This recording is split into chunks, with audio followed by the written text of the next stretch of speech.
Okay, so this is a good one. Can you manifest when you're angry? Yes, you can. So this is my success story, and what happened was I'm thrown off because my phone started recording with the timer when I didn't realize it was going to, which is super fun. I'll take it. So that just means I'm even more ready to get into it. So I'm Allison. Welcome to the channel.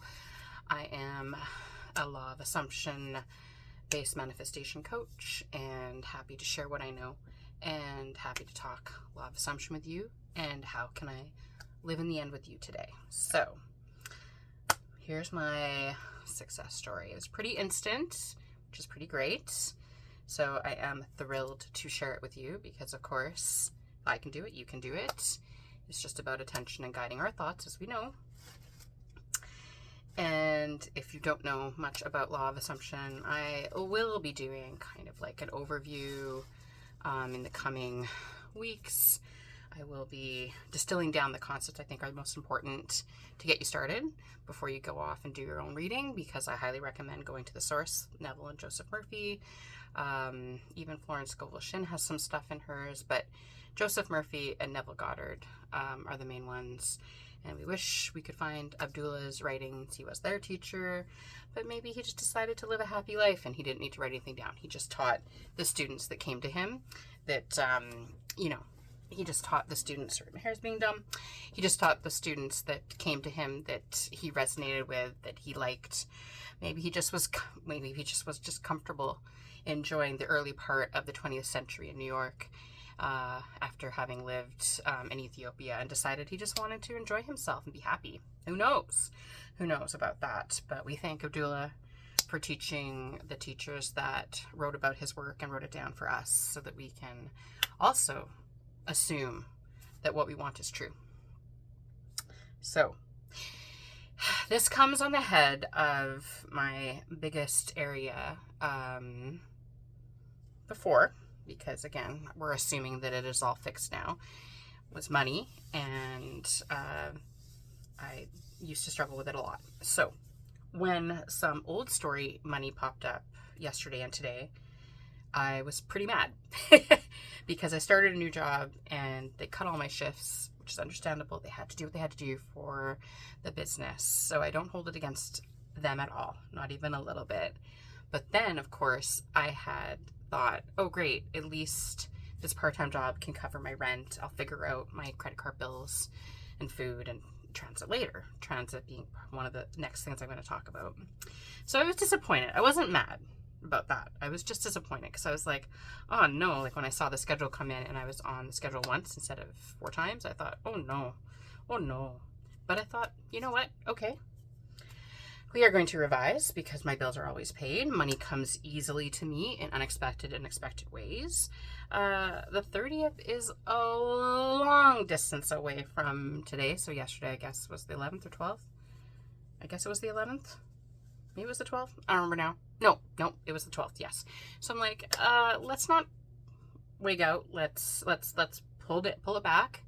Let's relax and let's remind ourselves, okay, the 30th is some distance away. There will be some money coming in from the part-time job. I know income tax will come at some point. At least some of it will come at some point. And I know that I've had a few financially disastrous years, unfortunately, but that's okay, revising. They're to my greatest good. But I just am going to get nice refunds, which is great. So I was like, I know at least one of them is coming through because 2 of the years that I'm behind on have been processed. So I knew that at some point it was coming. I figured in paper form because I hadn't signed up with the government to go direct deposit, but another agency knows that I do direct deposit when I had employment insurance benefits. So I thought, okay, I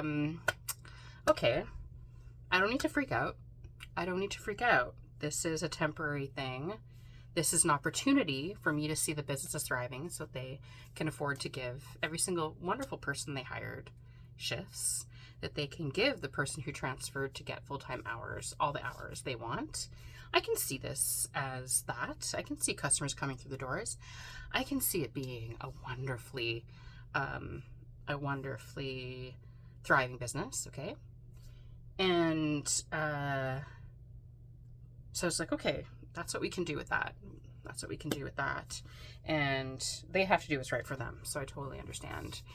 And we had a nice conversation. I shared some law of assumption ideas with them. And we talked about it today because they didn't just schedule me like that and then not address it. They addressed it, which was very kind and very thoughtful. And I appreciate that very much. So that part was great. But then today, I was talking to a friend, my accountability buddy, and we both deal with this fantastic employment center that helps out of work people find work. And she was like, yeah, well, I have to go get my transit allowance. And I thought, because we get stipends through them to help us with job interviews, and if we do get part-time work, because obviously if you're full-time, you get a new full-time job, they don't help you with that because you've got a full-time job. But for part-time hours, and if you're going out for job interviews or if you're attending the workshops, they offer this stipend. And I thought about it before, and I was mad when I knew that she was able to get one for last month and I didn't, and I could have really used it last month. But my default is, if you don't get something you were expecting when it comes to money, but it can be, you can transfer this to other areas of life as well. But if you don't get it, then you don't need it. So as hard as that can feel to process, if you don't get it, you don't need it. But if you let it sink in and you think, well, I needed this thing, I didn't get it. But since, I am God attempting to become alive in this physical body, God's consciousness attempting to become alive in this physical body, is anything too difficult for God? No, right? It's not. Nothing is too difficult for God. Okay, great. So if I didn't get it, I must not need it. Now, as she was telling me this, that they had approved her, and I was told my approval would happen at the beginning of April. It's already the middle of April, and I didn't get the approval hasn't happened yet. And I was told not to make waves and not to reach out. Well, I reached out anyway. But then when I heard this from her, that she was approved for hers and she was getting hers, I was like, I don't like that for me. Which also is another reminder of comparison is the thief of joy. Let's not compare ourselves to what someone else has, because that just bums you out if they have what you want and you don't have it. And if they have less than what you want, then you feel terrible about doing some kind of comparing at all. So let's just throw that out the window and stop doing that. Let's not compare ourselves to anyone else's journey, because it's just not fair to anyone involved, because we're all on slightly different journeys. Otherwise there wouldn't be more than one of us here. So let's not do that. But anyway, I allowed myself, in a safe space with a friend, to feel angry about this difference in experience, I guess. And I was like, you know what? I am pissed about this. I was like, and I'm going to go ahead and feel these feelings. I definitely grew up in a house where you kind of don't express your negative emotions so much, right? So maybe I might have some trouble expressing negative emotions sometimes, but because, you should just feel grateful to have what you have. So, don't get upset about anything, blah, blah, blah, which is fine. That's no problem. My parents did the best they could, and they were wonderful, and I love them dearly. But there was this element of, you know what? I'm going to feel these emotions right now because I'm mad that I feel in this tiny moment that I'm being treated unfairly, that someone else is getting something that I could really use. And I'm just like, kind of feeling a certain type of way. And so I was like, okay, I'm going to express these thoughts aloud. I'm going to breathe it out, and I'm going to remind myself that if I didn't get it, then I must not need it. And so as we were talking, I told her about a post I did on Manifest with Matt Stevenson's school group, which I'm very active in, which I'm very grateful for, about how I'm going to revise this. Because Neville didn't say persist until something bad happens and give up. Neville said persist until it hardens into fact. So this is just an opportunity for it to continue to harden into fact, especially because it's not like tomorrow's the 30th. There's tons of times for those income tax returns to come in. I will be getting some money from that job, which is not anything, right? Which is not nothing. That's something. That's something to be appreciative of, that someone took a chance on me and gave me a job. So I just started, and I did this last night, and I did this with her on the phone as well, because she knows this work. My accountability buddy is into this stuff with me, which is great. So we can live in the end with each other on things when something is not jiving. And because, of course, in that moment, it certainly was not jiving. But I processed the emotion out. If I didn't get it, then I must not need it. And I told her about how I'm like, no, I'm revising. My bills are always paid. Money comes to me in unexpected and expected sources. Money always comes to me in expected and unexpected sources. And just the simplified, money always comes to me easily. You know, if I'm doing some robotic affirming or affirming the feeling, but I want to keep it concentrated, focused, and to the point, especially for those like 10-minute increments that Sammy talks about, right? A 10-minute increment of just repeating an affirmation while you're doing a mindless task like dishes or whatever. So I was just like, okay, all right, well then I must not need it, and money always comes to me easily, so fine, and I am rich, so there. And I've been playing with the extra oomph of the 10,000 affirmations, and this month it is, I'm so happy, I have $20,000, not just $10,000 from last month. I'm so happy I have $20,000, and I'm just going to lean right into exactly what I want. So anyway, we were talking, and we had been on the phone for a long time, so I know that she's okay that I did this, but while we were on the phone, I just thought, and of course she supported me for the living in the end. And I thought, okay, let us, while she's talking and telling me a very cute story, I'm just going to pull up my bank account information, because the other little piece of the story is my mom asked me if I needed bus fare, and that is just ridiculous at my age to be asking a parent for bus fare. So I said, no. I did some work for a friend. I sat with her aunt. I will ask her if she can pay me early. I'm helping that aunt do taxes as well. But I thought, no, I'll just ask this other friend because I did the work. It's done. Maybe she could pay me for part of that instead of waiting to pay me for both tasks at once. And she was cool with it. She was very nice. And even though she's a very busy woman, she was able to send off the e-transfer right away, which I'm like, fantastic. So I don't know if you don't have this in your country, but we have e-transfers through your bank account that are attached to your email. So she was able to send it to me right away, which I got right away, which was amazing.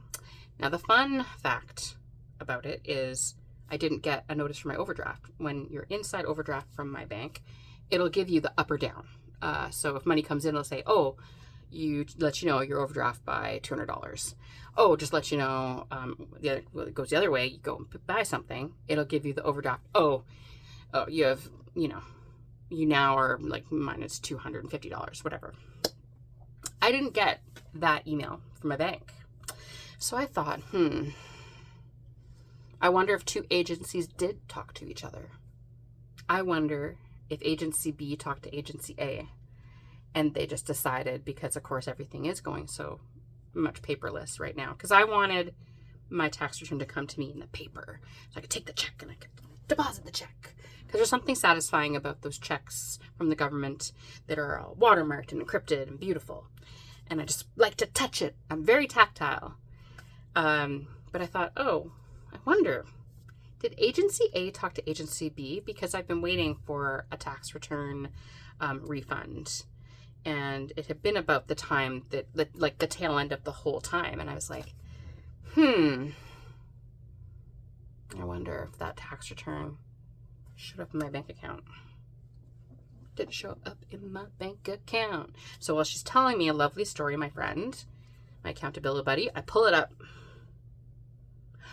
Oh my God. My first 2 years of tax return covers the rent and more. Covers the rent and more. That is an hour and a bit after I processed my emotions with my friend. I stayed angry while I talked about it, and I processed it through, and I got to the other side with my things that work. If they didn't give it to me, I must not need it. And this is big asking. That is something I do still think really works from law of attraction. When you have strong negative emotion about something, you have big asking for an improvement. You're just not quite letting it in. And of course, we let it in. How do we let it in? We affirm. We do sats. We do meditation. We robotically affirm. We visualize. We live in the end. We tell our new story. All the things. Okay? So, that is my success. My success is your success because you're watching here with me. And no matter what, again, I'll talk more about how you can take what I did and transplant it. And you're smart, so you probably already know this anyway. But you can transplant the ideas to any area of life. It's all the same. It's all the same. And the only reason why it feels bigger sometimes is because sometimes we want it more. And old story is really strong because maybe those old story moments are super vivid because the amygdala can't let go of them, right? Because the amygdala is trying to do its job. It's just trying to protect us, keep us alive. But sometimes when those old stories are really potent, the amygdala just grips on them. So that's what we're doing here, is that we're releasing the grip the amygdala has on us when it comes to fear and disappointment and the negative emotions that hold us back from what we truly want. So we persist until it hardens into fact. Let's say that better. Well, not say that better. Let's say that stronger because I cut out there. We persist until it hardens into fact. We don't persist until something bad happens that throws us off our game. No. Every bad thing that happens is our opportunity to reframe. Every bad thing that happens is our opportunity to reframe. I know that can be hard to hear sometimes when you're going through it, but I promise you it's true. So that's how we persist. That's how we get consistent and stay consistent, and you can do it too. And thank you for my OG subscribers. I appreciate all of you. I appreciate my new subscribers. And I can't wait to continue. Like, it's going to be a really great year for all of us. We're going to have a really good time. We're going to have a really good time creating the life we want and living it out, right? Not just in here. We're going to get to see it and feel it and taste it and touch it and celebrate it. So I celebrate with you now. I live in the end with you now. And thank you for enjoying this time with me. And thank you for listening with me to, that sounded weird. Thank you for listening to my success story. It's your success too, because I see the same success coming exactly to you.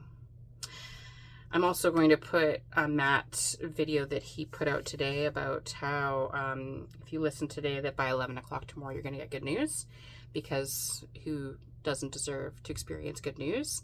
And I got mine within 2 hours, right? I did my video while I was doing some yoga, listening to Matt talk about how I'm going to get good news tomorrow, and I didn't have to wait until tomorrow. I mean, I expect that I'm going to get good news then too, because why limit myself? But my good news came in a couple hours, so maybe it'll be the same for you. All right. Thank you so much. And yeah, I look forward to spending some time with you on Wednesday. And yeah, let's just keep enjoying our lives. Let's keep persisting. Let's keep being consistent. And everything will come to us like we would like. And our desires are fresh and new every time we think of them. And our desires are the key to knowing that we're meant to have it, to desire is to have it. So thank you for living in the end with me, and I'm happy to live in the end with you. Feel free to put something down below if you want to reframe, because let's reframe together, and let's continue to enjoy the rest of this week. Happy Magic Monday.